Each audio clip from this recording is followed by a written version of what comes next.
আসসালামু আলাইকুম ওরহমতুল্লাহি ওয়াবারাকাতুহ। আজ 9 তারিখ জুলাই 2025 বুধবার হবলে আস্তাকবাল গরাজার অনরাবিয়া গুণরে ফলেশ্বর সাই আজার Arkan ট্রাইবন খবরর সুরহি রোহিঙ্গার freedom fighter ARS Arkan Rohingya salvation আর্মির কমান্ডার ইন চিফ হাফেজ আতাউল্লারে কক্সবাজার হাইকোর্টত মাঝে আজিয়া 9 তারিখ বুধবার দিনের 2:30 মাঝে সারিগান খুনি মামলা দিয়রে ইবারে 3 দিনের রিমান্ডত মাঝে দিবল্লা বলি হই কোর্টের জিম্মাদার হাকিম আসাফ উদ্দিন আসিফ তরফতুন এলান গুজিদে ইয়ানোর ফাঁতিরে আন্দিলা গত 2023 সালের অক্টোবরের 6 তারিখত মাঝে কুতুবালং খেমত মাঝে ARS দে এন্দিলা অন্য হাতিয়ার দে যেদে ডাই অকলর দরমিয়ানত মাঝে মারামারি অকল চলিয়ে দে এডে 7 জন মানুষ মরি গই।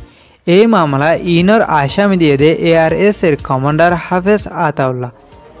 এই খুনি মামলা ইনর সই ইনফরমেশন CID তরফতুন এখন পর্যন্ত তুয়াত আছে বলি হয়রে আদালতর জিম্মাদার তরফতুন হয়ে দে মজিন জানাই।